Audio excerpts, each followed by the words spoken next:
Basically, I would see this as the concept of promoting regional cooperation in quite broad areas, including investment, including trade, financing, regulation, as well as the culture exchange. Yeah.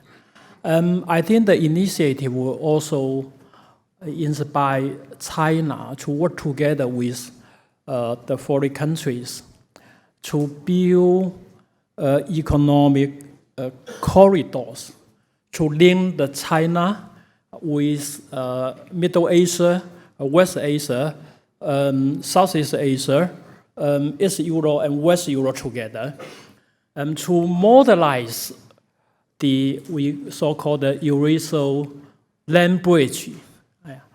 I think the Eurasian land bridge has existed over 100 years, but it is old enough, not efficient enough. So now we need to modelize it.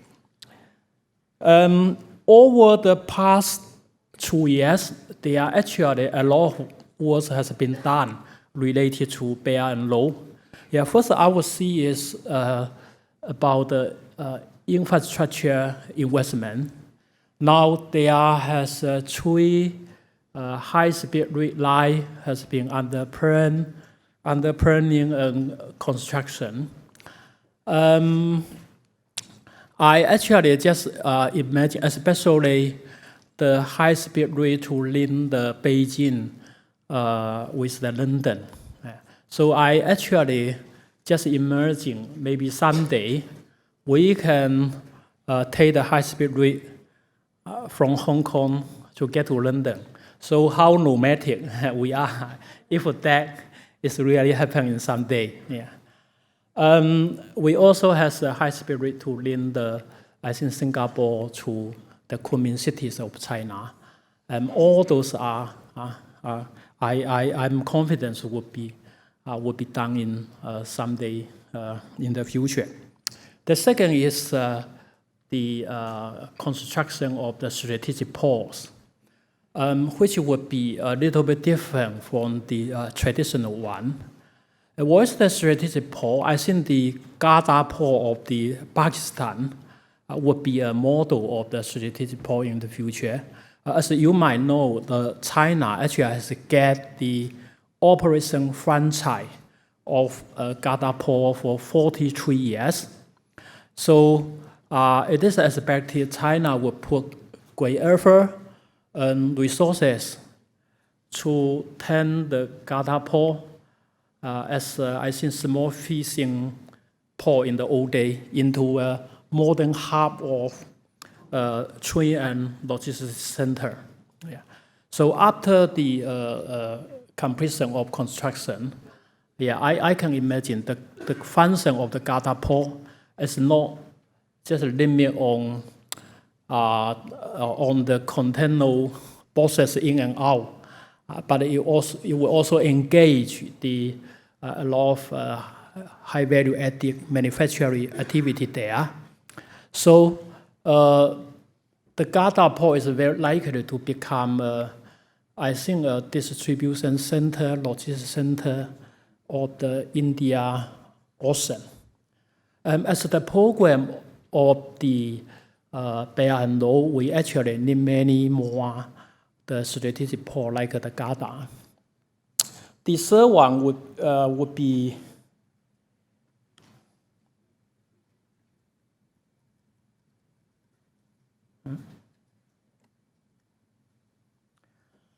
the third one would be related to the construction of the economic trade and cooperation zone.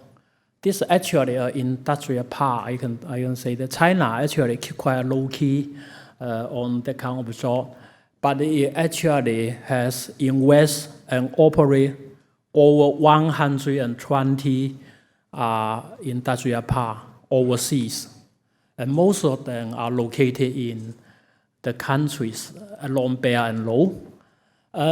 I think the cooperation zone would be an important plan for for cooperation between China and the local countries or local governments, to doing the I think manufacturing activity, and it will also become a major painful to attract China's FDI. So I think this the industrial port overseas in general are quite welcomed by the local government because it can create a job opportunity, can help to boost the GDP growth in the local government. The third kind of job has been done is the establishment of the international financial institutions. As you might know, the AIIB, I think AIIB has been set up and will start to operate at the end of the year or not far from today, and coupled with the Zero funds. So those China's lab financial institutions will play important financial vehicles for, I think, to support the need of infrastructure investment. Also, I also expect those two new multi-bilateral financial institutions will also work together with the such as ADB, World Bank, and IMF, together, to provide the financial services to the need of infrastructure investment worldwide.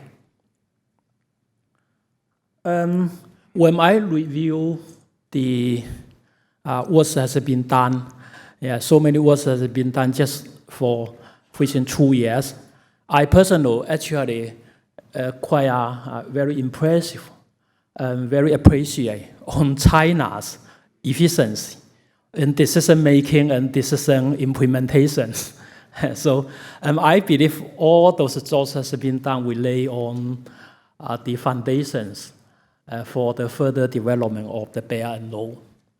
So this is the first part I would like to have a little bit introduction. Now I think I would shift the angle to the impacts of the Belt and Road. As you might know, the Belt and Road involves the countries of about 64 countries. Also involve a huge investment. Some people estimate it was as large as 8 to 10 trillion US dollar. So it should be not a short-term project. It would be a century project. So I expect the Belt and Road would produce a tremendous and long-lasting influence on the world economy.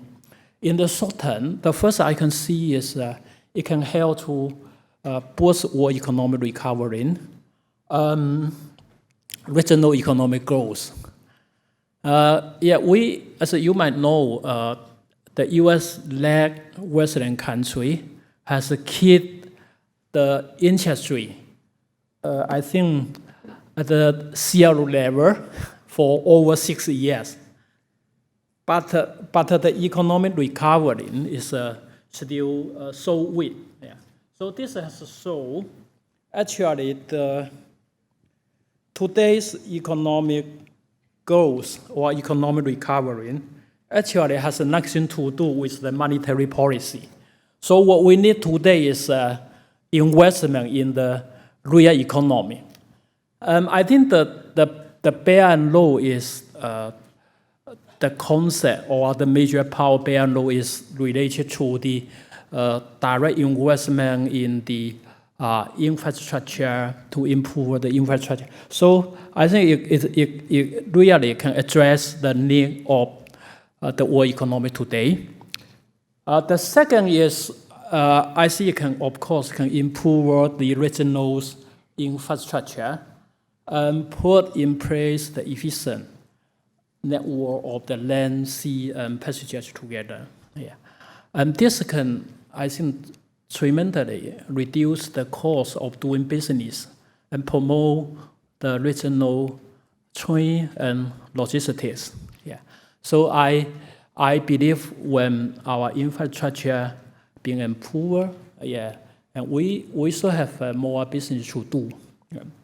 The Chinese always say, building the road is the first step to become rich. Yeah. So we actually quite believe as the infrastructure being improvement, our cost of doing business should be reduced. So this is a good thing. And then another one is about the role of the RMB. Yeah. My vision is as the program of the Belt and Road, the RMB has a potential to become a very widely used currency and become a regional currency, even become an anchor currency. Yeah. The logic behind is, yeah, we can see as the increase, China's increase in investment in the trade with the neighboring countries. So more and more countries would like to use RMB as the currency in such as the contract investment, in trade settlement, as well as in the official reserve. So it would has a big boost or promote RMB as regional currencies. So the second I can see is with the cooperation between China and the countries along the Belt and Road, we actually need a stable monetary environment. So as I think the program of RMB internationalization, I believe more RMB can play a role as anchor currencies for the region. The countries, especially those who are not sophisticated in financial or monetary management, yet they might see to peg their exchange rate with the RMB for the reason of reducing or for the reason of avoid the exchange rate risk. Yeah. So if that happen, yeah, I would see maybe, of course, it will not happen in the short term, but if we looking it in the longer term, it's possible to to take a say of we call the RMB areas or RMB boards. Yeah. Yeah. So this is I think my vision on the RMB's role in the development of the Belt and Road. And finally, of course, as the program of the Belt and Road, the concept we also very good, can also emphasize the cultural exchanges, the promote mutual understanding and friendship among people of the countries.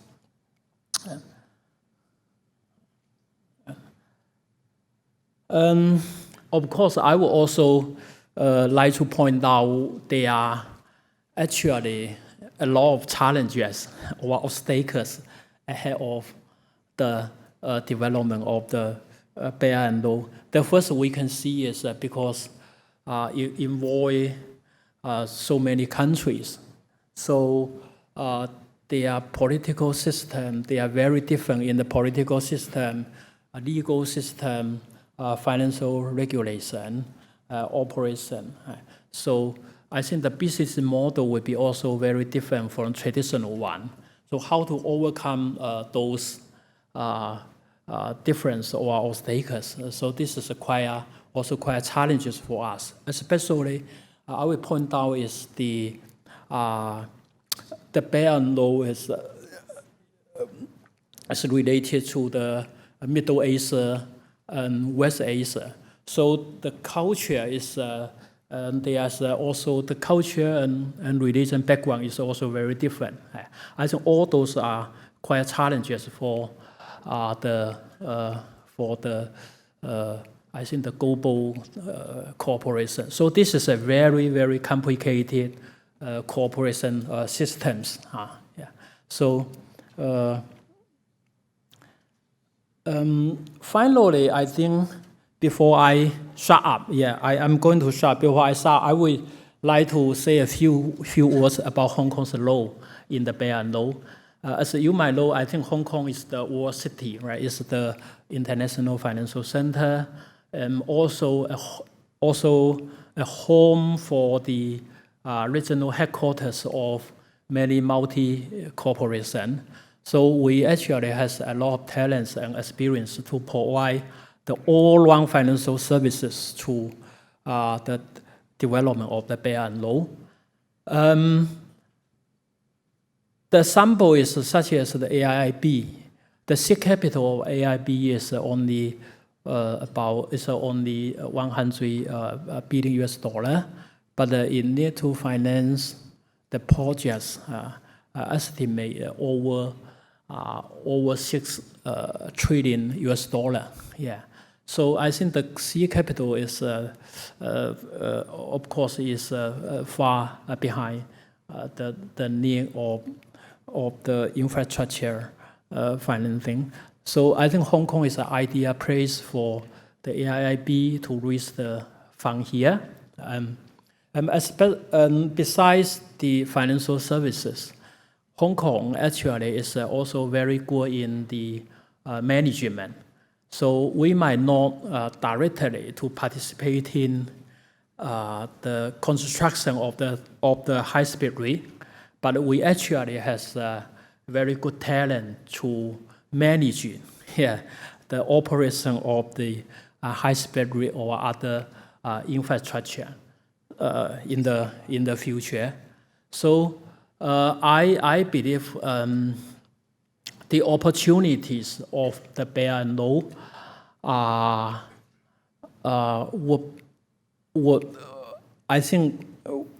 would be we will have opportunities in different stages. So we are in Hong Kong. We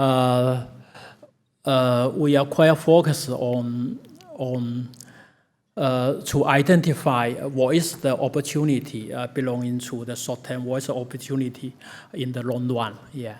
So we believe we have we can. I think we would very active to participate in the construction of the Belt and Road. I think I will stop here. Thank you.